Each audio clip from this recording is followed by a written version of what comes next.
Namastē. Dubls 2. Stāsts ir par spēka vietu, bet šoreiz par Gīzes piramīdām.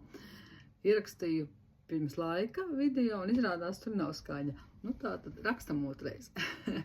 Tātad šodien gribēju jums dalīties savā tādā, tas ir redzējums, pirms kādām 2 nedēļām, bišķi vairāk, man atnāca piramīda.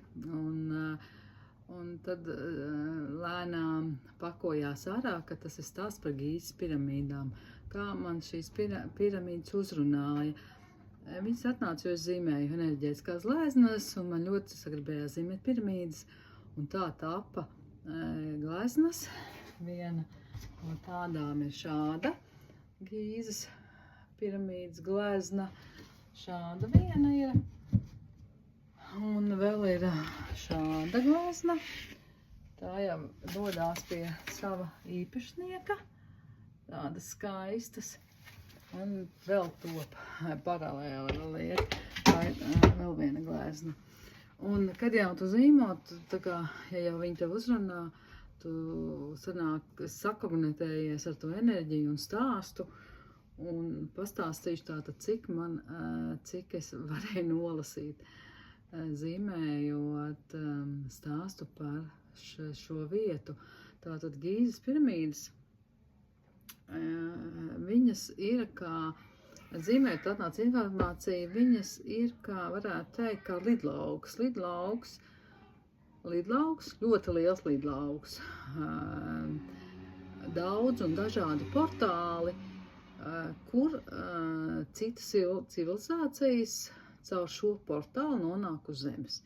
Jo, ja mēs tā aizdomājamies, tas nav gluži vienkārši, ka mēs tā varam no citām civilizācijām tā kā sakagnetēties un atnākt uz zemes, jo citas civilizācijas ir pilnīgi savādākā frekvencē, viņas ir pilnīgi savādākā struktūrā, tādā pat, ko mums prātā varbūt ir grūti pat izprast, un tā tad Gīzes šīs piramīdas ir viens no, viņš gan varētu teikt, viens no pašiem lielākajiem tādiem aeroplāniem, teiksim, lidostām, caur kuru uz zemi ienāk citu civilizāciju pārstāvi.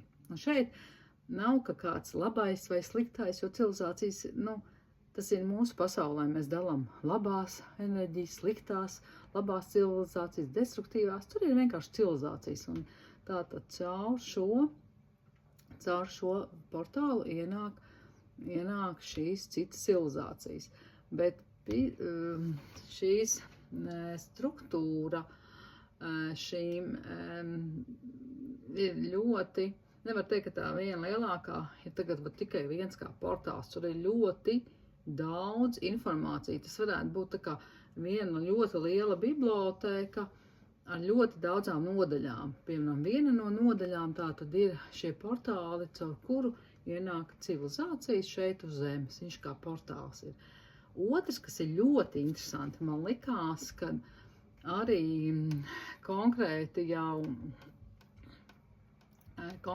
tā kā lielākā no šīm piramīdām izrādās ir kāda Heopsa lielā piramīda. Tā arī konkrēti ir kā portāls, kur dvēseles ienāk uz zemes. Un tas man ļoti likās interesanti, ja, kad mēs nekad tā neaizdomājamies, kā tad, pa kurien tad ienāk šīs dvēseles. Nevarētu teikt, ka tas ir tā kā 100% pilnīgi viss cilvēki, kas dzīvo šeit uz zemes, ienāk caur Heopsa piramīdu. Nē, bet daļa ienāk tieši caur šo portālu, un tātad tur ir portāls, kur ienāk dvēseles, un viņas tātad kā ienāk, ja, kad viņas arī aiziet caur tieši šo pašu portālu. Un tas man likās ļoti interesanti. Un ļoti interesanti bija vēl, kad tanī mirklī, kad viņi teica, stāstīja, kad ienāk dvēseles, tika arī pieminēts Zilais kalns, ka Zilais kalns arī ir kā portāls, kur ienāk dvēseles šeit uz zemes. Un tika piemetināts, ka tas nav gluži, ka tās visas dvēseles, kas ienāk piemēram caur Zilo kalnu vai Heopsa piramīdām, ka viņas paliek Ēģiptē. Protams, ka nē, viņas aiziet pa visu pasauli. Un tātad katrai gan Heopsa piramīdai, gan Zilam kalnam ir savs portāls, savu frekvenci, par ko konkrēti, jau konkrēts vēsels var ienākt šeit, jo tas ir tāds, kā lai saka, ja ņemam tas, no kurienes nāk vēseli, tad ir zemes plāns, un tā piramīda, kā portāls, viņš ir starposms, caur ko enerģija var pārstrukturizēties, un tad viņa var tikai nokļūt šeit uz zemes, jo šeit jau ir pilnīgi cita struktūra nekā, piemēram, viņa ir, protams, zeme ir līdzīga vēl ar citām civilizācijām, bet veselēm, lai no kurienes viņa nāktu, viņai vajag pārstrukturizēties. Tā kā tas bija interesanti. Un stāstījums bija vēl arī par Heopsas lielās piramīdas bibliotēku.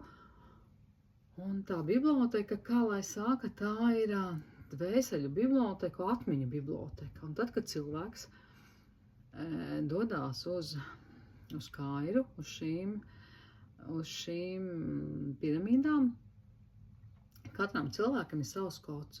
Arī katrai bibliotekas grāmatai, var teikt, ir savs kods. Un tad, kad atnāk šis cilvēks, atbrauc uz šo Gīzes piramīdām, viņas enerģijas kods sanāk norezonē ar kādu no bibliotekas grāmatām, sauksim to tā kodu, un cilvēks tanī mirklī viņš pieskarās vai nu savai kādai no iepriekšējām dzīvēm, vai kādām atmiņām, vai viņš saņem informāciju par civilizācijām, kas jau šeit bijušas uz zemes, jo arī šī informācija glabājās Heopsas piramīdas bibliotekā. Un arī vēl ir, kad cilvēki atbrauc citreiz, un viņi piemēram stāsta, kad viņi sajūt šo mājas sajūtu, tādu kaut ko ļoti dievišķu sevī. Un tas ir tāpēc, kad, kā teicu, ka tas ir, viņš ir kā portāls, kur dvēseli nonāk uz zemi caur šo piramīdu, viņš tā kā pieskarās. Un cilvēks, kad atbrauc, viņš tā kā pieskarās savam sākotnējam stāstam šeit uz zemes. Un tātad, ja cilvēks ir, ja dvēseli bijusi ļoti daudzās dzīvē šeit uz zemes, tātad viņa tomēr, viņa, kā tiek teikts, viņā tātad izmanto šo ieeju caur Heopsas piramīdu, kad visas tā kā dvēseles dzīves uz zemes iznāk caur šo vienu tai konkrētai dvēselē.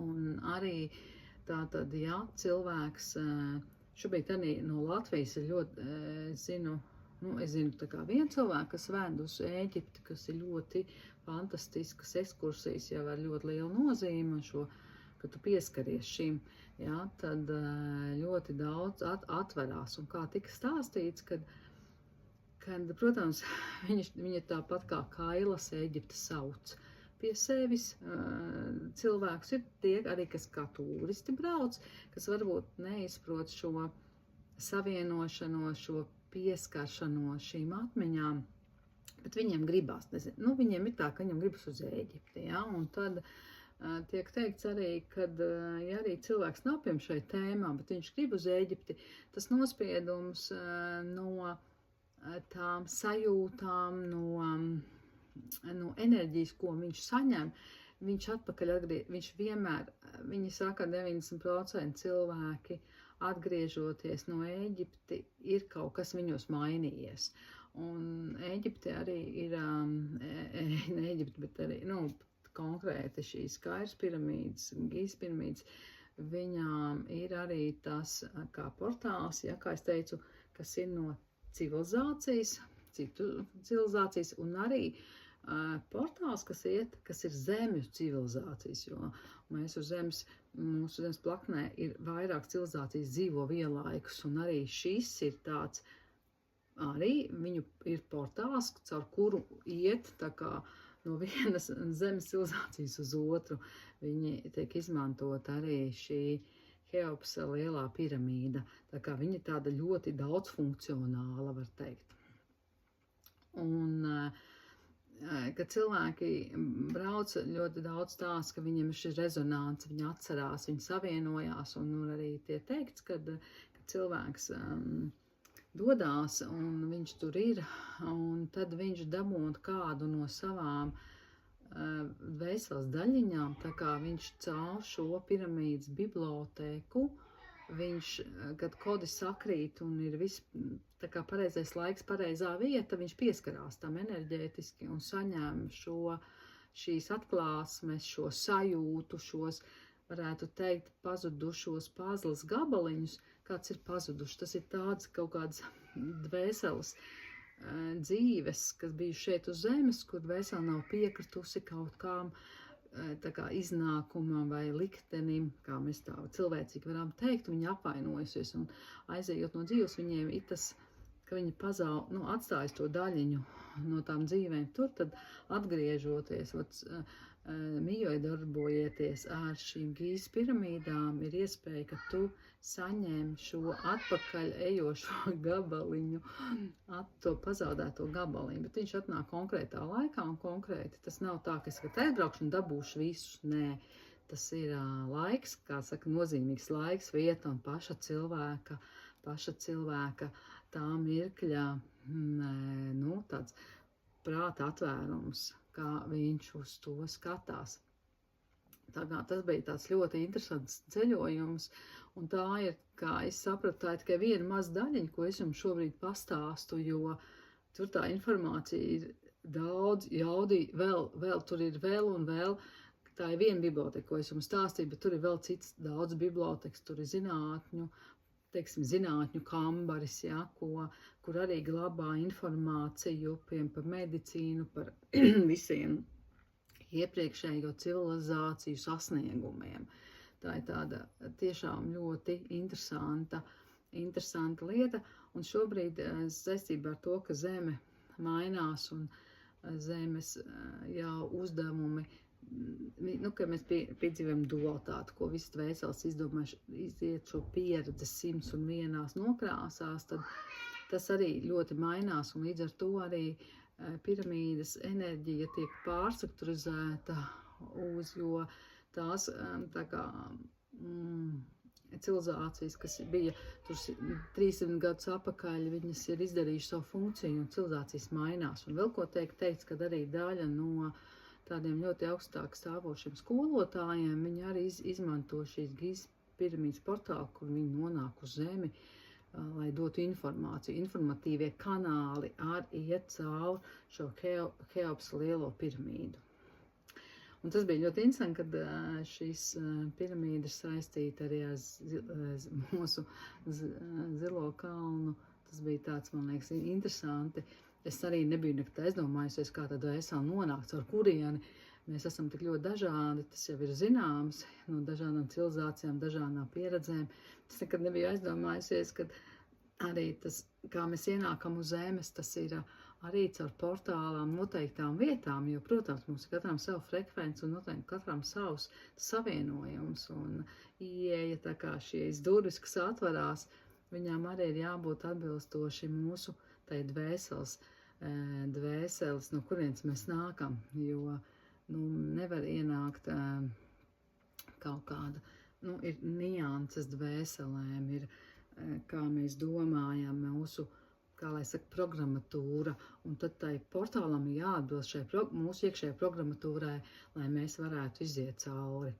Tāds šis stāsts ir par piramīdām, par to dvēseļu sajūtu māju, kad cilvēki nokļūst, tas ir tāpēc, kad tas ir 90%, viņi paskaidro, kad jūs esiet ienākuši caur šo piramīdu. Un, protams, tas nav arī šīs iepriekšējās dzīves, Atlantīdas informācija, Lemūrijas, arī visu priesteru lietas, kas ir izdzīvotas, to cilvēki nokļūstot to ar viņu dabūtā sajūtas. Un tādī mirklī arī šobrīd tie, teiksim, dievi, kas pārvalda šīs piramīdas, viņi arī, kā lai saka, teiksim, tie kā dievi, kas arī ļoti daudz nosaka tādā programmatūra līmenī, ko katrs cilvēks dabū, tur ejot un gūstot no tā, jo tā ir lielā mērā ļoti liels ciparkombinācijas, kas nav tikai tādā vienā, viņas ir aiziet, katrs cipars vēl aiziet, ziniet, kā rāda,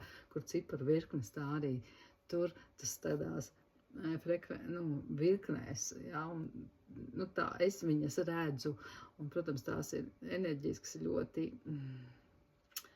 kā lai saka, tādā mirklī, kad es zīmēju arī šīs piramīdas, bija ļoti interesanta sajūta. Man liekas, ka man ir tā stiep, kad es esmu kļuvusi par Atlantu, ļoti tādu.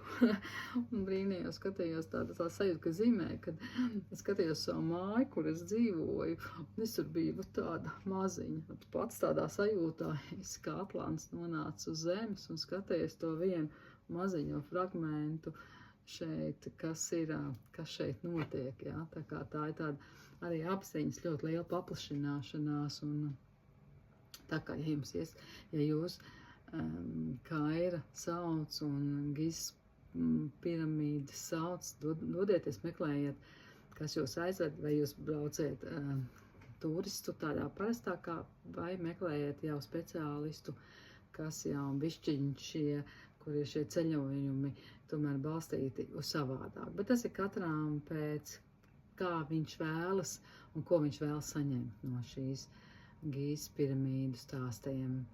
Un jā, tur ir, tā kā tā biblioteka viņa rāda, viņa ir ļoti liela un skaista, gan par priesteriem, par priesterienēm, par to laiku, un tādām visādām ļoti smalkām sievišķās un vīrišķos enerģiju spēkām, vienotībai.